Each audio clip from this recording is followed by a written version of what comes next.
Hello, and welcome to Chapter 14, which is going to be the final chapter of this semester's Ancient and Medieval History. And this chapter deals mainly with what we're going to call the Renaissance. This is the final period that I want to cover in this course on ancient and medieval world history. And the Renaissance, which literally means rebirth, is not an entirely inaccurate designation, because there was not only a recovery in Europe and elsewhere from the cultural and economic disaster caused by the plague, but there was also an explosion of learning and creativity throughout Europe, and as we'll see, also everywhere else in the world. This is Timur the Great, or Tamerlane. He's considered the final nomadic emperor of the Eurasian steppe. He lived from the 1320s to 1405, and he was a Turco-Mongol conqueror who claimed descent from Genghis Khan. He gained control of the western Chagatai Khaganate around 1370, and from that base, over the next 3 decades, he conquered the Ilkhanate in Persia and Mesopotamia, and then the Golden Horde that was threatening Russia, and the Mamluks of Egypt and Syria, and then finally the emerging Ottomans, to ultimately create an empire that he ruled from his capital at Samarkand.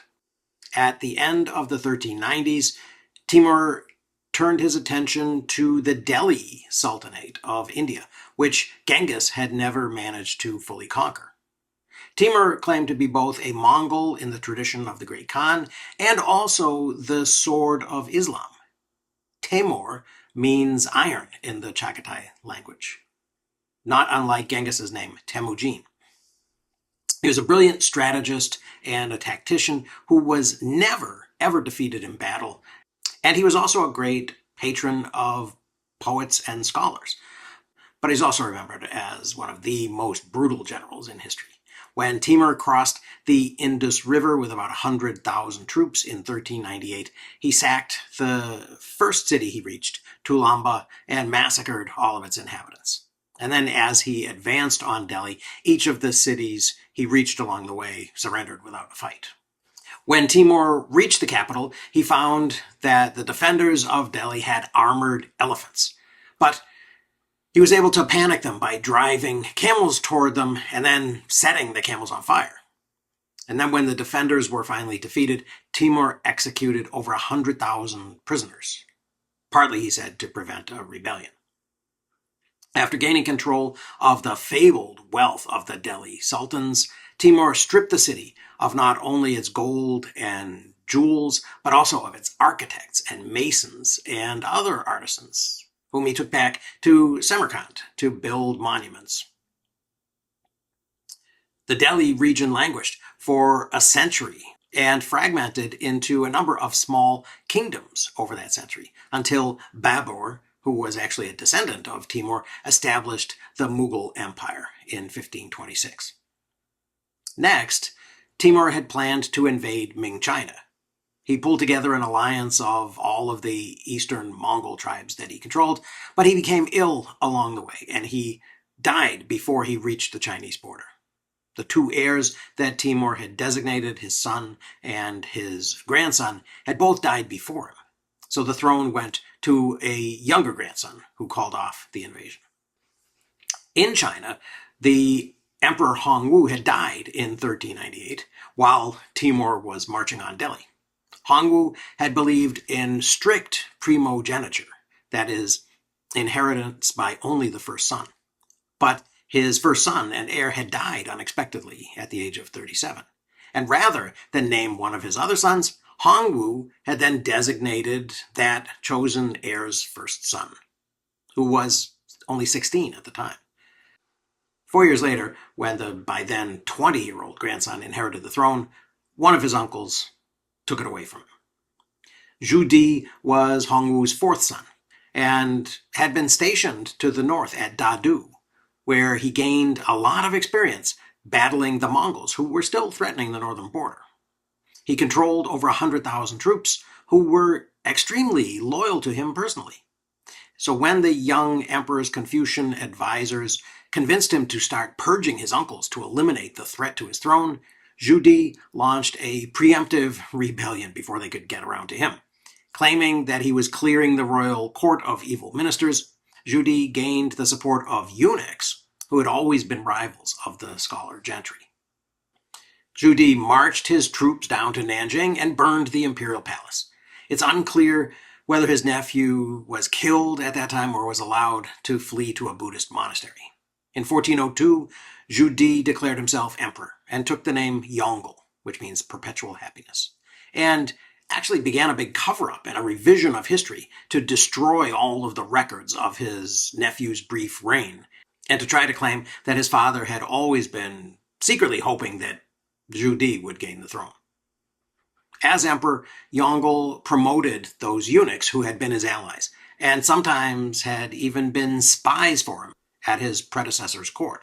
One of the new emperor's most effective eunuch allies was a general named Zheng. Zheng had been castrated as a boy of 10 or 11 at about the same time that his father had died opposing Hongwu on behalf of the Mongols on the eastern frontiers of China. Eunuchs were valued in China because it was believed that castration and the inability to sire children would eliminate a potential conflict of loyalties between family and the rulers. In any case, the boy was attached to Prince Zhu Di's forces at Dadu, and he became a warrior and gradually a trusted commander. When the prince made his move against the young heir to Hongwu's throne, Zheng He had been at his side. As a reward for this loyalty, the young man was put in charge of the new Yongle emperor's navy. Yongle was much less focused on China's internal affairs, perhaps because his father had made so many improvements to the lives of Chinese people at the beginning of the Ming era. He did complete the repairs and reopened China's Grand Canal, the 1,104-mile waterway that links the Yellow and the Yangtze rivers, which enabled the new capital at Dadu, or Beijing, to receive rice shipments from the south. And because he had burned the royal palace at Nanjing, between 1406 and 1420, Yongle directed 100,000 artisans and 1 million laborers to begin building the Forbidden City in Beijing as a permanent imperial residence.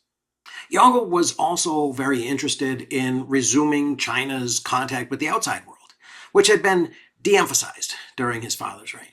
He directed his admiral to build a fleet and sail it out into the South China Sea and then into the Indian Ocean. Zheng He's first expedition left China in July 1405 with 62 large ships, over 200 smaller ships, and 28,000 soldiers. The largest of these ships were 425 feet long, over 6 times the length of the 65-foot little caravel ships that the Spanish and Portuguese would use on their early explorations in the 15th and even the beginning of the 16th centuries. China's 4-decked 1,500-ton flagships had very shallow drafts that would allow them to navigate in river estuaries, and they also had watertight bulkheads between sections to protect them from sinking. Their 9 masts were up to 200 feet tall and were fitted with rattan sails. Zheng He's fleet was not instructed to try to establish colonies, but rather to exact tribute and to open diplomatic relationships throughout South Asia. Although trade was a lower priority, the fleet did return to China with ivory and spices and ointments and exotic woods and giraffes and zebras and ostriches, in addition to the tribute from the rulers of nations like Sumatra and Sri Lanka. Often when local leaders seemed unwilling to submit, Zheng He seized them and brought them back to Beijing, where they could be convinced of the overwhelming power of the Chinese and kowtow to the emperor. Among the places that Zheng He visited were Bangkok, Java, Malacca, Burma, the east and west coasts of India, Hormuz in the Persian Gulf, Jeddah on the Red Sea, and Mogadishu and Mombasa on the east coast of Africa. Because he was a Muslim, the admiral made his Hajj to Mecca during one of these voyages. 95 delegations from Southeast Asia and other more distant nations reached the Yongle Emperor's court during his 22-year reign. And he established a college of translators to handle all of the correspondence that he received from foreign contacts. Zheng 7 expeditions extracted tribute from many neighboring kingdoms, but delivered even more gifts to kings who had seen the wisdom of acknowledging Chinese predominance. Yongle trusted his admiral so completely that he sent Zheng blank scrolls with his imperial seal on them to use in whatever way he chose. After Yongle's death in 1424, his son and then his grandson decided that the expense of the expeditions was not really justified by their diplomatic benefits. Zheng made his last voyage in 1433, and then he died, and the fleet was retired and ultimately burned, as the empire once again turned its attention inward and focused on threats from the north. In Europe, the Christian world was beginning to change dramatically in the aftermath of the Black Death. The popes had begun residing in Avignon rather than Rome, beginning in 1309, even before the plague. And in 1377, the Avignon Pope Gregory XI had returned to Rome, had died there, and then was replaced by a new Italian Pope, Urban VI. Several cardinals and the Avignon Church organization refused to accept the newly elected Italian and named their own Pope, Clement VII, who went back to Avignon and became known as the Anti-pope. The Western Schism, as it was called, lasted for 39 years, with the Roman line supported by most of Italy, Germany, and England, and the Avignon anti-pope preferred by France, Scotland, Castile, and Aragon. The schism ended only when yet another line of popes was established in Pisa, and it became clear that something needed to be done. A Council of Constance was convened that eliminated the competing papacies and returned authority to Rome.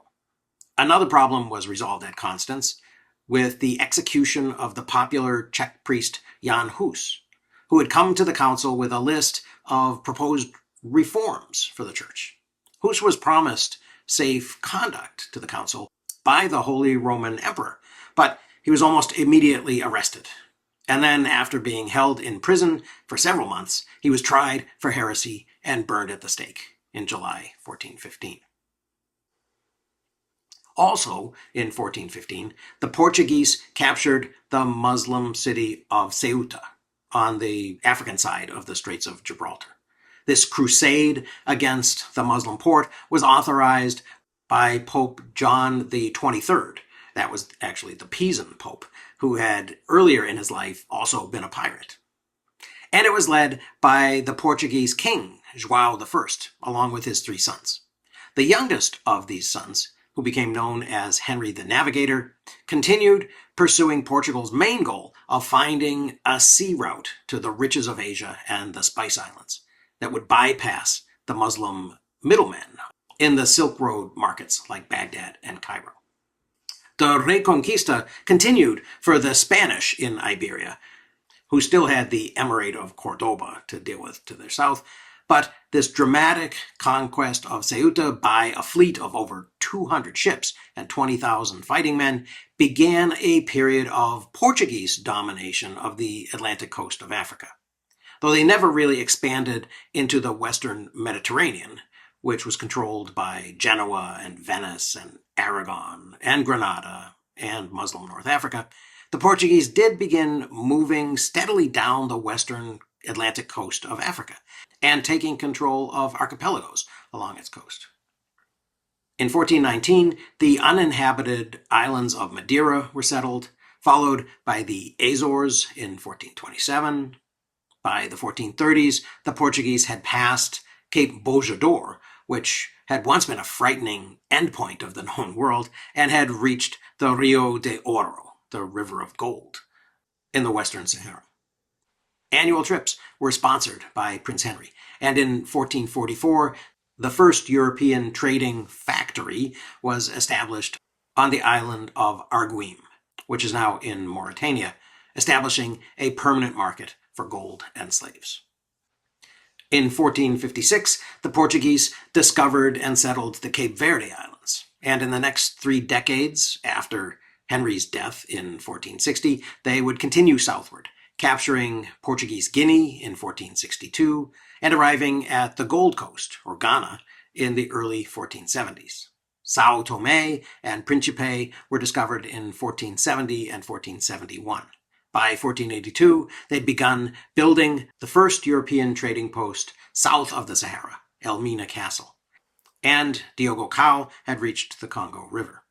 In 1488, Bartolomeo Diaz rounded the Cape of Good Hope and proved that a sea route to India was possible.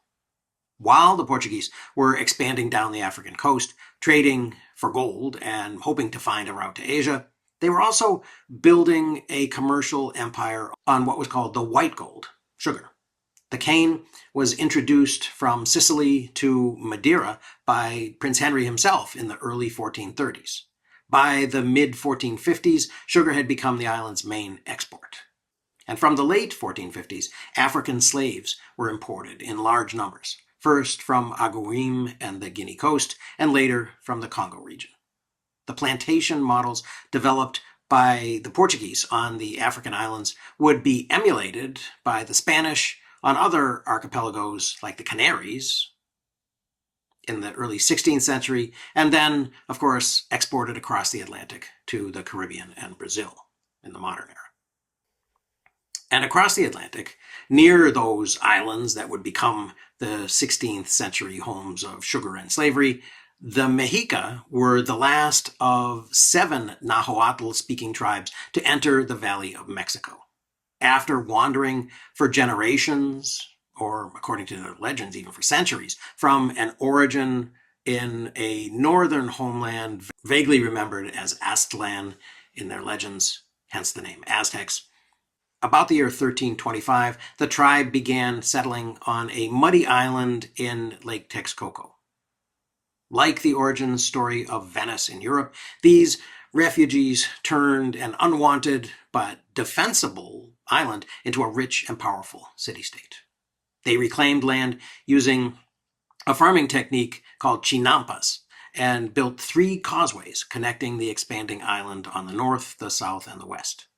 These chinampas were called floating gardens, but they were really expansions of the island that were extremely productive. The Aztecs were able to feed 6 people per acre using this technique, versus about 1 person per acre for European and Asian farms at the time. And Tenochtitlan's population boomed to over 200,000 by the end of the 15th century. The city of Tenochtitlan was originally a vassal of another city-state ruled by the Tepanecs, a sister tribe that had arrived in the Valley of Mexico before the Aztecs. In 1428, they rebelled, along with 2 neighbor cities, Texcoco and Tlacopan, to form a triple alliance that became the core of the new Aztec Empire. The city grew as a political and a religious center, with a temple complex at its center that we called the Templo Mayor, and twin aqueducts to bring fresh water to the island from the highlands of Chapultepec on the lakeshore. By the time that they would encounter invaders from Europe, the Imperial Aztecs were the most powerful force in the valley, although they were not without potent enemies, such as the democratically organized rival city Tlaxcala. Farther south, in South America, a powerful confederation called Chanca attacked the city-state of Cusco in 1438. When the ruler and his heir fled the invasion, a younger son defended the city successfully and then deposed his ineffective relatives and took the throne. He would become known as Pachacuti Inca, which means he who overturns space and time. Pachacuti redesigned Cusco and built the Sacsayhuaman fortress, and then led a series of conquests that turned the city-state into an empire. His son Tupac and his grandson Huayna Capac continued this rapid expansion until the Inca Empire, called Tawantinsuyu, or four parts together, extended from what is now Colombia in the north to central Chile in the south, on both sides of the Andes. Inca expansion was the product not only of brilliant military leadership, but also of very sophisticated administration and infrastructure. Like China's foreign policy under Yongle, the Inca welcomed conquered people into their empire with gifts, protection, and reciprocity. The empire, at its peak, held nearly 12 million people, of nearly 100 ethnicities and dozens of languages. It was held together across a distance of 2,500 miles by an elaborate network of royal roads, dotted by way stations where runners called chasquis waited to relay messages. Rising and falling with the Andes Mountains, the roads included suspension bridges and were built with steps, since the Inca had no horses or draft animals. The Inca also lacked writing, although that doesn't seem to have held them back.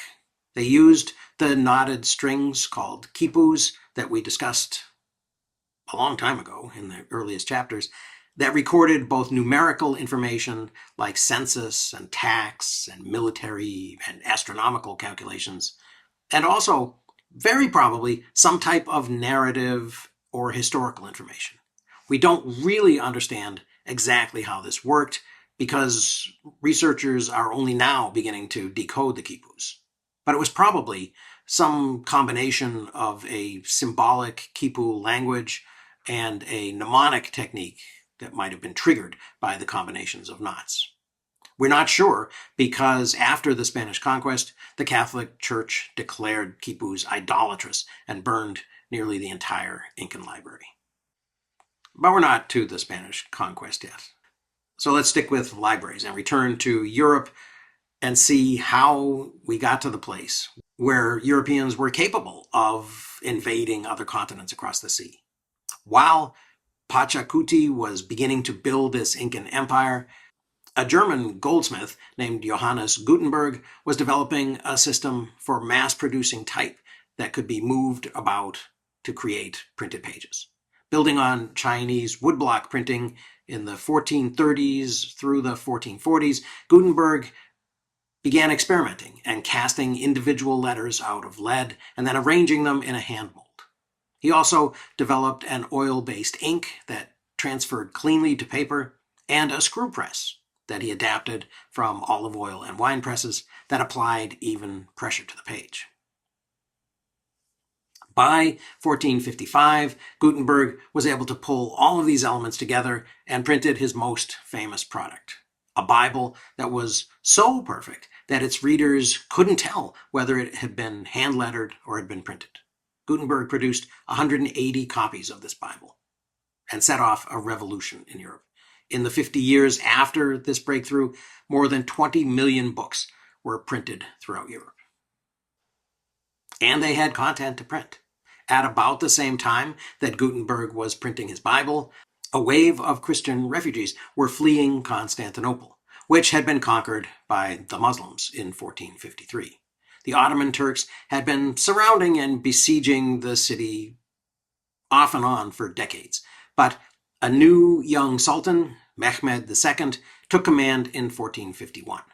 21-year-old Mehmed had an army of over 80,000 men against the roughly 8,000 that defended the city. But the Byzantines had the walls of Theodosius, which had repelled every attacker since their building in 413. To address this problem, Mehmed used enormous mortars called bombards, cast by a Hungarian engineer named Orban. The largest, called Basilica, fired stone balls weighing over 1,300 pounds. The bombards could only be fired a few times a day, but eventually they smashed large breaches in the legendary walls. During the final attack on the city, the Byzantine emperor, Constantine XI, threw off his imperial robes and died defending the gate with the common soldiers. Mehmed entered the city 3 days later, after the traditional period of looting, and made it his capital. The last vestige of the Roman Empire was defeated, and the Ottoman Empire began. Within 3 days, the world's largest cathedral, Divine Wisdom, or Hagia Sophia, was converted to a mosque.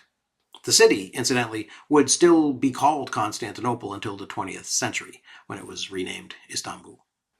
Although, after this period of chaos, immediately following the sack of the city, Mehmed would later welcome foreigners and tolerate Jews and Christians, and even encourage them to stay in Constantinople. The fear produced by the conquest, both before and after its conclusion, caused a large number of educated Byzantines to flee the city. Many scholars left before the final siege, and many who were not rich enough to afford a ransom were sold into slavery and later were ransomed or escaped. Some of the most influential may also have seen the Muslim takeover of the city as a challenge to bring learning to the Christian West. Venice received the most exiles.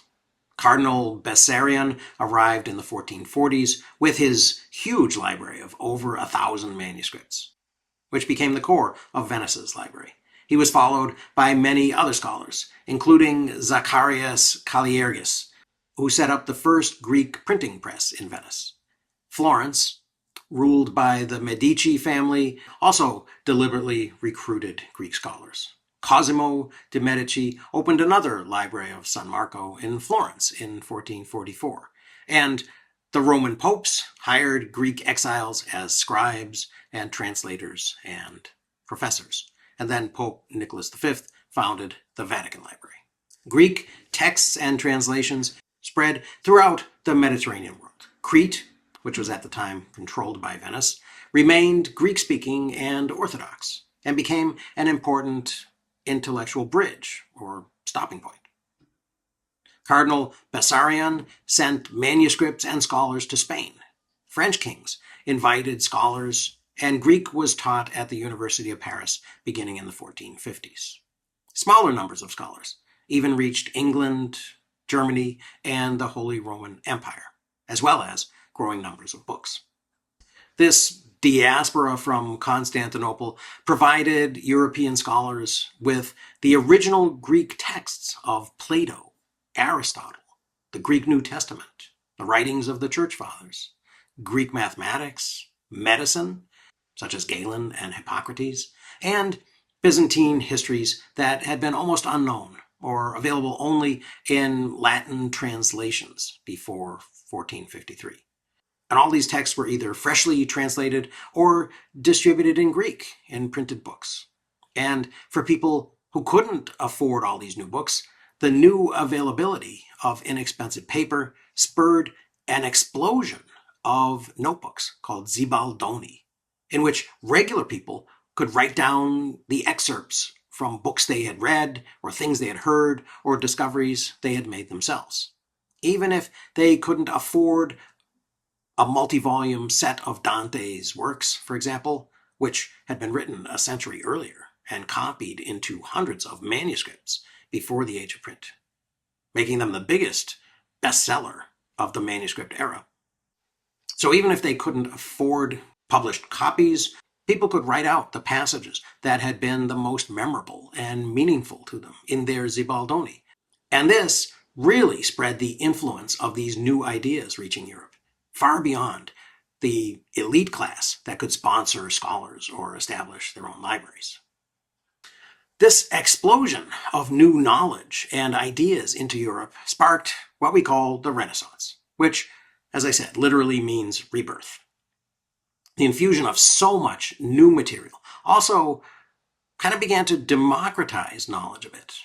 Young scholars at European universities were seeing these texts at the very same time as their teachers, which challenged the scholasticism of the past, when interpretations formed generations or centuries before carried so much weight. The excitement over these new texts carried a new idea with it that became known as humanism, because it focused more on people as the center of inquiry.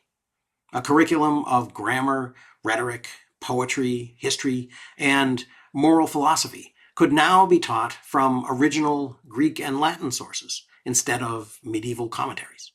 And this laid the foundations for modern scientific and political thinking, and created the image of the universal Renaissance man, who could read Plato in the morning and then design a suspension bridge in the afternoon. The archetype of the Renaissance man, of course, was Leonardo da Vinci, who was born near Florence in 1452, the illegitimate son of a notary and a peasant girl. He was known in his day as being the new Archimedes, or Daedalus, as a court artist and engineer, and for his painting of the Last Supper in Milan, but not for the Mona Lisa, which he held on to until his death, and which didn't become well known until the 19th century. Today, I think we're even more impressed with the thousands of pages of his notebooks, about 7,000 pages of which survive, in which he wrote and drew the results of dissections on human and animal bodies, and invented mostly military devices such as the parachute and armored tanks and machine guns and scuba gear and a swing bridge and an ornithopter. But Da Vinci also discovered fossils on mountaintops that he realized had lived in the seas and accurately explained sedimentary rocks. He drew the first medical illustration of the 4 chambers of the heart, and he discovered atherosclerosis. And he drew the first engineering illustration with exploded and sectional views. In 1994, Bill Gates bought 72 pages of Da Vinci's notes for over $30 million. So this is all of what was happening in the world at the doorstep of the modern age. In the next half of the traditional 2-course World History Survey, of course, we'll begin with the discovery of the Americas by Europeans, who, as we've seen, had already been there. But now we've reached the end of this first survey. So let's pause for a moment and think about everything that happened before that October morning in 1492. And that is where I'm going to end it. So I hope you enjoyed this particular video and found this whole series interesting and useful. Thank you very much for watching. I will see you again soon.